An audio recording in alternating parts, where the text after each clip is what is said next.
저는 군대를 제대한 지 2년도 되지 않은 아직은 파릇파릇한 23살의 남자 대학생입니다. 요즘은 시국이 시국인지라 인터넷 강의로 대학교 수업을 대체하고 있어 친구들을 자주 보지는 못하지만 학교를 다닐 때에는 여느 대학생이 그렇듯 항상 친구들과 어울리며 수업보다는 술을 즐겨하던 학생이었죠. 그리고 유유상종이라는 말이 있듯이 제 주변에는 말 그대로 말술 친구들이 즐비했고 저희는 그만큼 사건 사고도 많았고 또 재밌거나 잊지 못할 추억도 정말 많이 생기곤 했습니다. 그중 저에게는 정말 끔찍하고 아직까지 트라우마로 남아있는 사건이 있는데요. 때는 약 1년 전 여름으로 군대를 제대하고 복학을 하여 세상 무서운 것 없이 그저 술에 찌들어 놀기만 하던 때였습니다.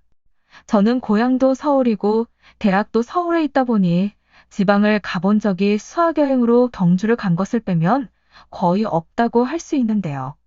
그리고 남자들끼리만 매일 술에 찌들어 있다 보니 여자 대학생들처럼 같이 지방으로 여행을 가거나 해외여행을 가는 등의 계획은 술자리 안주에 불과했습니다. 그러다 저희 술 모임 친구 중에 부산에서 올라온 친구가 한 명 있었는데 이 친구의 경우 워낙 허세가 심하기도 하고 사실이라고 하더라도 뭔가 경상도 특유의 사투리로 재밌게 말하다 보니 친구들은 이 친구가 무슨 말을 하든 허세다, 거짓말이다라며 놀리는 게 일상이었습니다. 그러던 어느 날 남자들끼리 술을 먹다 보면 당연히 헌팅 이야기가 나왔고 그렇게 우리끼리 헌팅을 시도한 적도 있었지만 사실 저희가 워낙 남자끼리만 놀다 보니 말 주변도 없고 그렇다고 특출나게 잘생긴 친구도 없었기에 항상 실패에 실패를 거듭하는 게 대부분이었습니다. 그날도 그렇게 당연히 안 될 거 알지만 헌팅하고 싶다고 이야기를 하고 있는데 이 부산 친구가 갑자기 한여름밤에 해운대 가면 바보만 아니면 무조건 헌팅을 할 수 있다고 말을 꺼내기 시작했습니다. 친구들은 당연히 또 허세 부리기 시작한다. 우리가 안 가봤다고 놀리지 말라며 구박했지만 부산 친구는 굴하지 않고 정말 여름밤에 해운대에 가보면 그 긴 백사장이 마치 클럽처럼 남자 반, 여자 반으로 가득 찬다고 자랑했습니다. 그리고 자기 폰에 있는 예전 여름 사진을 보여주며 자기 집이 해운대 근처라 밤에 그냥 바람 쐬러 가서 찍은 사진을 보여주었는데 그냥 밤바다 풍경을 찍어서 보낸 거긴 하지만 친구 말대로 마치 명동, 한복판처럼 사람들이 넘쳐나는 걸 볼 수 있었습니다. 군대도 막 제대한 20대 초반 청년들이 무서울 게 뭐가 있었을까요? 부산에서 가이드해줄 친구도 있겠다. 저희는 바로 계획을 세우고 다음 주에 떠나기로 했습니다. 친구들끼리 이렇게 여행을 떠나기는 처음이었고 우리가 이렇게 단합이 되는 것도 신기하다며 서로 칭찬하고 있었는데 사실은 당연히 여자를 만나고 싶은 남자들의 셋이 한 곳으로 모아진 것이죠. 그렇게 디데이가 왔고 저희는 아침 일찍 기차를 타고 해운대로 떠났습니다. 거의 6시간이 걸리기는 했지만 그래도 남자 4명이서 어떻게 오늘 밤을 즐길지 떠들다 보니 정말 시간 가는 줄 모르고 부산에 도착하더군요. 저희는 도착하자마자 숙소에 짐을 풀고 바다로 뛰어들었는데요. 가보신 분들은 아시겠지만 살다 이렇게 사람 많은 바다는 처음이었습니다. 대신에 그만큼 처음 보는 광경에 놀라기도 했었고요.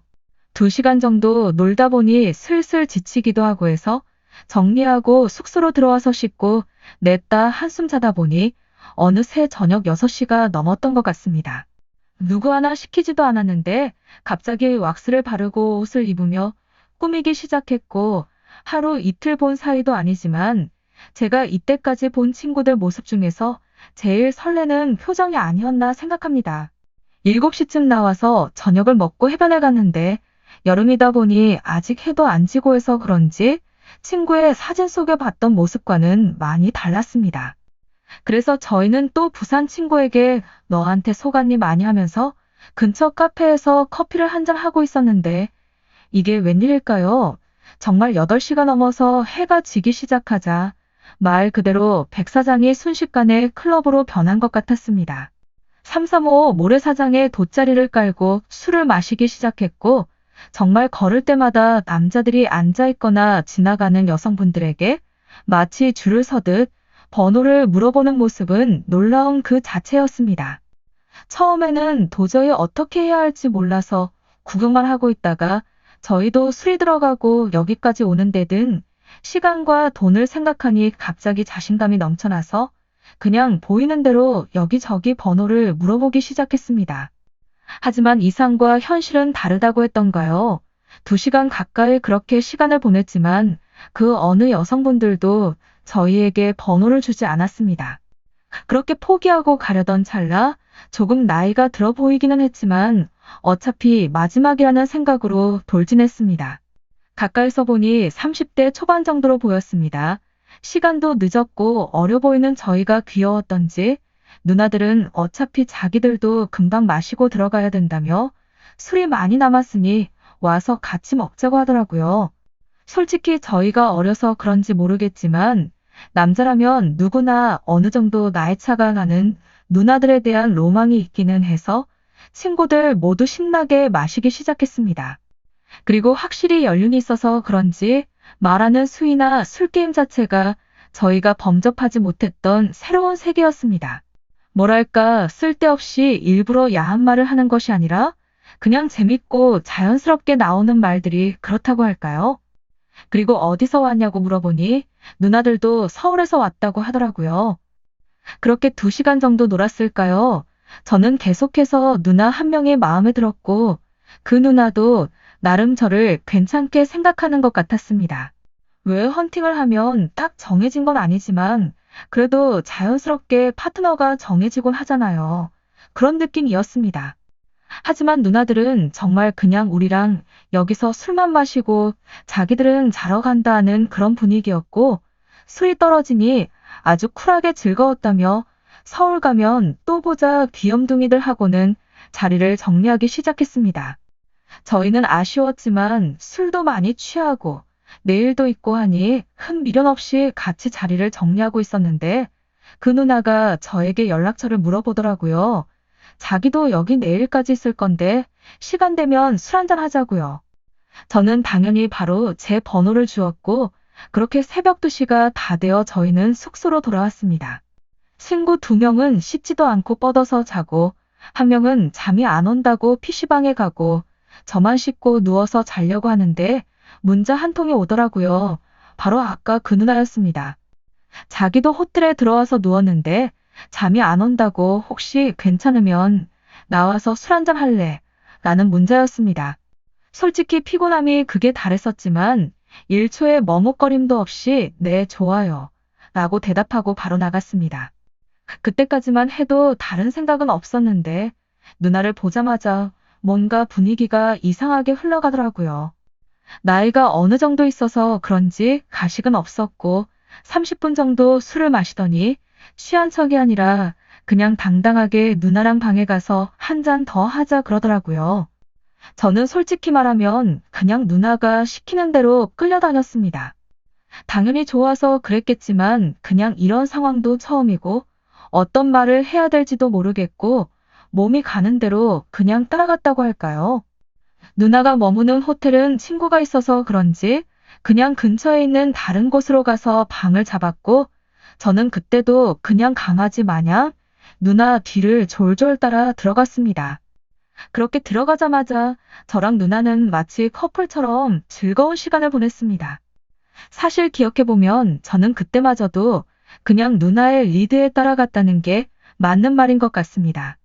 그러다 누나가 먼저 씻으러 간다고 화장실에 들어갔는데 저도 만취 상태였지만 요즘 워낙 관련된 뉴스가 많이 뜨고 누나도 너무 적극적이었다 보니 이래저래 들은 내용들을 바탕으로 혹시 모르는 일을 대비하기 위해서 누나와의 대화도 녹음하고 지갑에 있는 민증 사진도 찍어놨습니다. 아침이 되어서도 누나는 아무렇지 않게 잘 가라며 각자의 숙소로 헤어졌고 친구들에게 저는 영웅이 되어 있었습니다. 그렇게 그 다음 날은 친구들에게 제 썰을 풀기 바빴고 저희는 나름 즐거운 추억을 가지고 다시 서울로 올라오게 되었죠. 그렇게 일주일쯤 지났을까요? 당시 너무 취해서 그 누나의 민증 사진을 찍은지도 몰랐는데 우연히 사진첩을 보다가 발견하게 되었습니다. 혼자서 나름 추억에 잠겨서 사진을 보고 있는데 30대 초반인 줄 알았던 누나의 나이가 40대 초반이었습니다. 저희가 나이를 물어보지는 않았고 외모도 충분히 젊어 보였기에 그냥 별 생각이 없었는데 스쳐가듯 주소를 봤는데 저랑 같은 동네에 살고 있더라고요. 근데 단순 같은 동네라서 그런 게 아니라 뭔가 너무 익숙한 아파트 이름과 주소였습니다. 그래서 계속해서 왜 그럴까 생각하다가 저는 너무 큰 충격에 폰을 떨어뜨리고 말았습니다.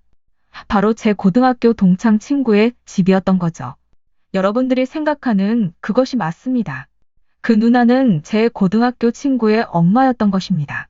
동창 친구는 속도 위반으로 부모님이 20살에 결혼을 해서 자기를 낳았다고 말한 적은 있었지만 아무래도 어머니가 그런 걸 조금 부끄러워하셔서 그런지 모르겠지만 어머님이 계실 때 친구의 집에는 한 번도 가본 적이 없고 학교 행사도 전혀 나오지 않으셨기 때문에 아무리 친한 친구라도 어머니의 얼굴을 본 적이 없었습니다. 저는 제발 아니길 빌면서 혹시 몰라 친구에게 연락을 해보았습니다. 너 집이 땡땡 아파트 몇 동 몇 호 맞나? 라고 물어봤고 친구는 갑자기 왜 물어봐? 놀러 오려고 라고 답장이 오더라고요. 순간 저는 친구에 대한 엄청난 죄책감과 혹시 친구 엄마가 내 존재를 알고 있는 게 아닐까 하는 불안감이 미칠 듯이 몰려왔고 지금까지도 계속해서 그렇게 하루하루를 지내고 있습니다. 제 전화번호까지 알고 있으니 말이죠. 그래서 고민도 해보았습니다. 그냥 친구에게 이실직고 하고 친구를 잃는다고 하더라도 솔직히 말하는 게 맞을까 하고 말이죠. 근데 그러면 또 하나의 가정을 제가 파탄내는 것 같기도 하고 저에게 올 수 있는 피해가 두렵기도 하고요. 제가 어떻게 하는 게 옳은 선택일까요? 인생 선배님들의 진심 어린 조언 부탁드리겠습니다.